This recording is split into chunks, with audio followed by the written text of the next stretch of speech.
Баршаңызға қайырлы күн. Егер де сіздерге асығыс кезде тез дайын болатын пирогтың рецептісі керек болса, дәл осы рецепті ұсынамын. Жасалу өте оңай және өте тез дайын болады, сонымен қатар өте дәмді болып шығады. Ол үшін видеоның соңына дейін көріп, тіркелуді ұмытпаңыздар. Ол үшін бізге ең алдымен 4 жұмыртқа қажет болады. 4 жұмыртқаны ыдысымызға жарып аламыз.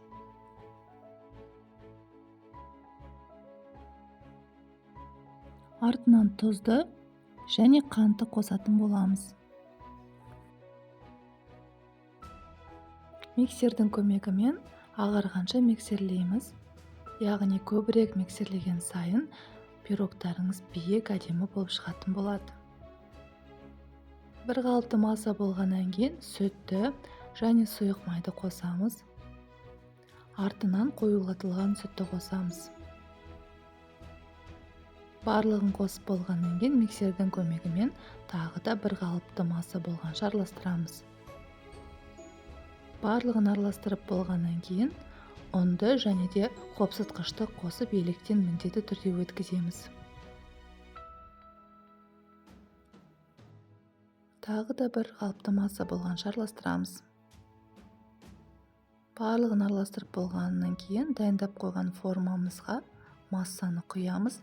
180 градуста 20 минут, одан кейін 160 градусқа температураны түсіріп, тағы да 20 минутта пісіріп аламыз. Суығаннан кейін үстінен қоюлатылған сүтті жағып шығатын боламыз.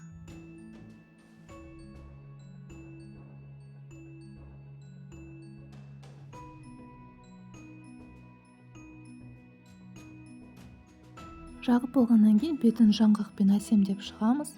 Егер жаңғақ болмаса, кез келген басқа да заттармен әсемдесеңіздер болады.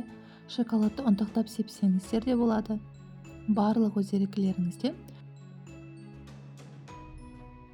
Осымен біздің пирог дайын болды. Міндетті түрде менімен бірге дайындап көріңіздер. Егер видео сіздерге ұнаса, комментарий қалдырып, лайк басуды ұмытпаңыздар. Сіздерге ас болсын.